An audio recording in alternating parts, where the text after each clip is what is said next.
des principes, il est à noter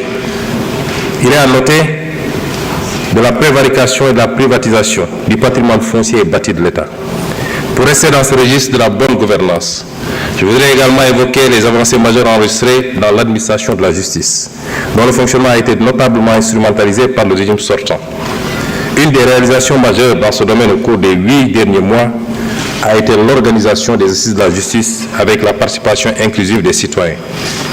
Les autres réalisations ou initiatives lancées ont trait à la protection des lanceurs d'alerte, la modernisation de l'administration pénitentiaire et la prise en charge judiciaire des dossiers des victimes de la période préélectorale. À cet effet, en plus de l'inscription budgétaire de crédits destinés aux victimes, il sera proposé à votre auguste Assemblée, dans les semaines à venir, un projet de loi rapportant la loi d'amnistie votée le 6 mars 2024 par la précédente législature. Pour que toute la lumière soit enfin faite et les responsabilités établies de quelque bord qu'elles se situent. Il ne s'agit pas ici de chasse aux sorcières, encore moins de vengeance, car aucun sentiment de revanche ne nous anime. Loin de là, il s'agit simplement de justice, pilier sans lequel aucune paix sociale ne peut être garantie. Monsieur le Président de l'Assemblée nationale, honorables députés, la vision d'un Sénégal souverain a été prise en charge dès la formation du gouvernement, avec notamment l'exigence de défendre en tout premier lieu les intérêts du Sénégal et de ne plus jamais nous laisser dicter notre conduite dans la gestion des affaires publiques et la défense du citoyen sénégalais. Il en est pour preuve les positions ouvertement affichées par M. le Président de la République dans les instances internationales, que ce soit à la tribune des Nations Unies, au Forum mondial pour la souveraineté et l'innovation vaccinale, au sommet des Jeux olympiques du développement durable, aux réunions de l'Organisation de la coopération islamique. Nous militons pour un rééquilibrage de la gouvernance mondiale et le respect des valeurs universelles de paix et de droits de l'homme, en particulier la fin du génocide à Gaza et la reconnaissance des droits inaliénables du peuple palestinien. Au demeurant, au plan interne, la célébration du 80e anniversaire du massacre des tirailleurs sénégalais à Thiaroye, le 1er décembre 1944, a été l'occasion d'affirmer notre exigence de souveraineté dans le rétablissement des faits, tronqués, maquillés et cachés depuis 80 ans. Le non-renouvellement à l'expiration de son délai, le 17 novembre 2024, les accords de pêche qui lient le Sénégal et l'Union européenne marquent également notre volonté unilatérale de défendre les intérêts de notre pêche artisanale, de notre armement national et de notre industrie locale de pêche. Concernant la souveraineté monétaire de l'Union monétaire ouest-africaine, notre gouvernement a eu des échanges avec la BCEAO sur l'état et les perspectives de mise en œuvre de la réforme du franc CFA. S'agissant de la souveraineté en matière de défense, le président de la République a annoncé la fermeture prochaine des bases militaires étrangères au Sénégal. De toutes les bases militaires au Sénégal.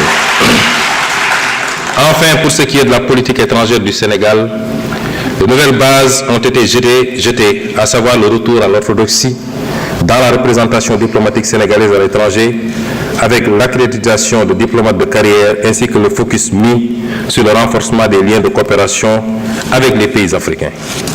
Monsieur le Président de l'Assemblée nationale, honorables députés, le renouveau du Sénégal au plan intérieur et extérieur ne peut réussir sans une administration publique efficace et dotée d'éthique et de déontologie, ainsi que des sociétés publiques et parapubliques régies par une stricte gouvernance financière. Cela a été martelé par le président de la République et suivi d'action à l'issue du premier Conseil des ministres avec sa lettre du 8 avril 2024 transmise individuellement à chaque agent de l'État pour les inviter à la droiture, la probité et l'exemplarité, toujours au travers des principes du Djubol et du Djubbanti. Nous avons écouté et compris, Monsieur le Président de l'Assemblée nationale, honorables députés, la demande citoyenne pour une meilleure gouvernance du pays.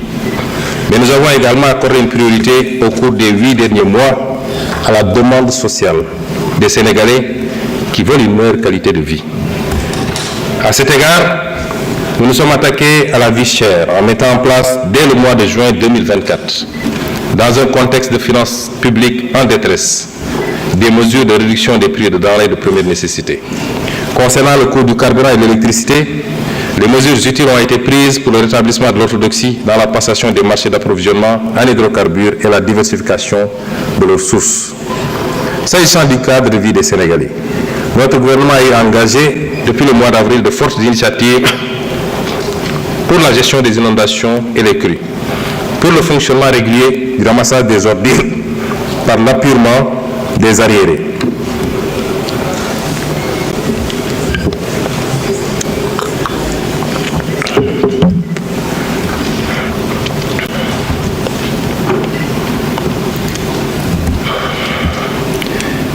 Pour le fonctionnement régulier du ramassage des ordures par l'appurement des arriérés de paiement dus par la SONAGED aux concessionnaires et pour l'organisation mensuelle d'une journée Setal Suñu Réew. S'agissant en particulier de la gestion des inondations et des crues, des sommes conséquentes ont été dégagées pour faire face.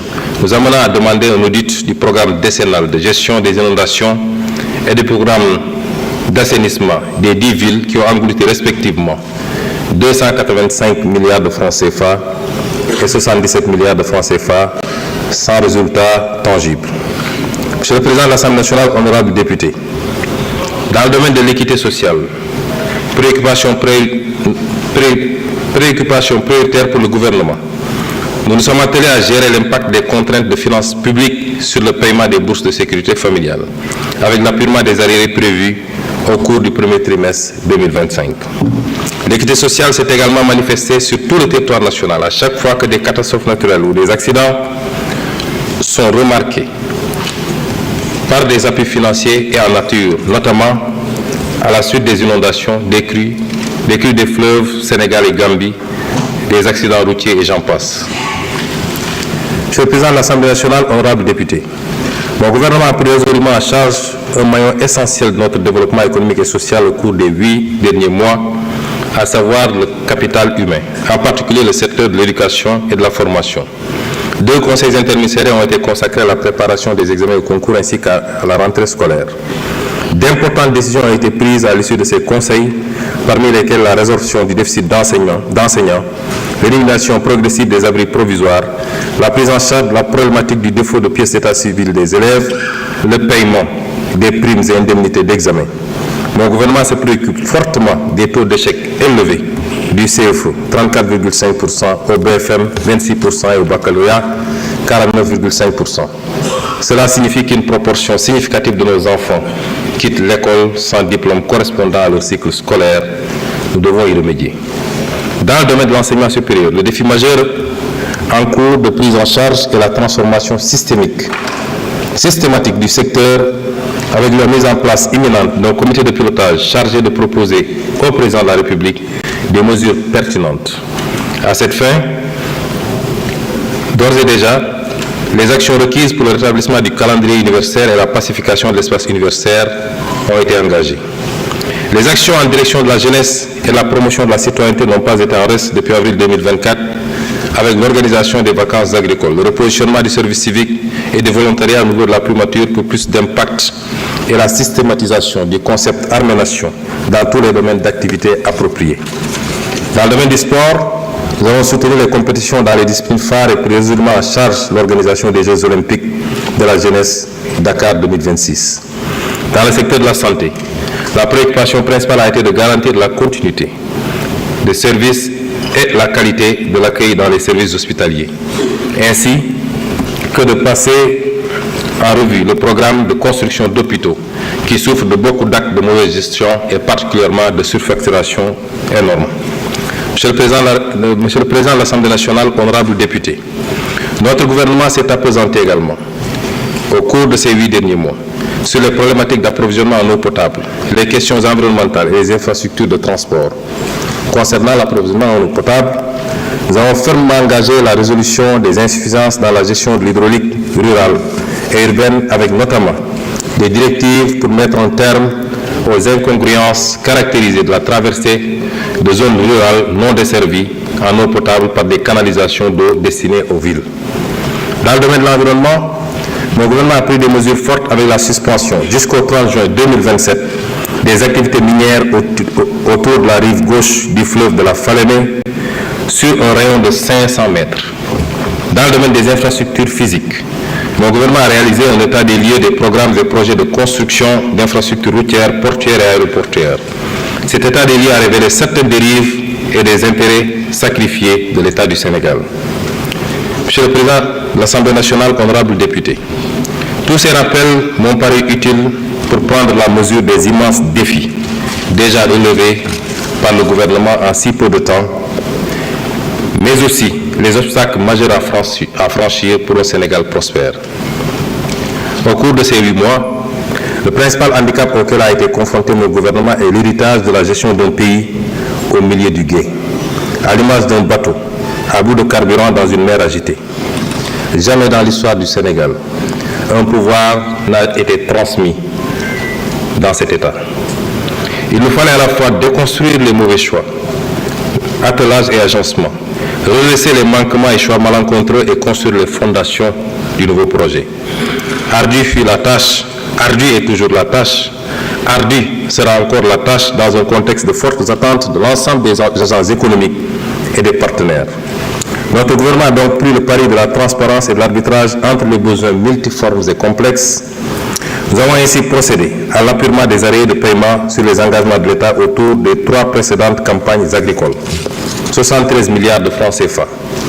Et sur les autres engagements de l'aide intérieure, nous avons soutenu les entreprises publiques en difficulté dans l'attente de leur restructuration.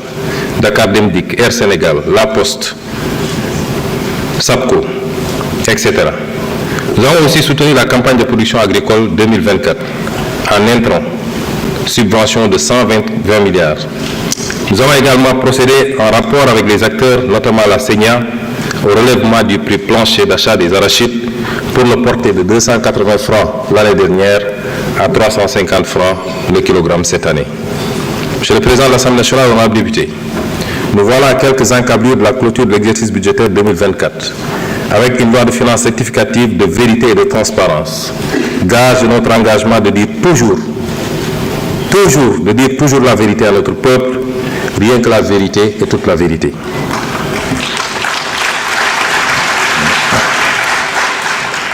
Nous n'avons pas pu tout faire, nous n'avons pas pu tout satisfaire tout un chacun malgré notre extrême conscience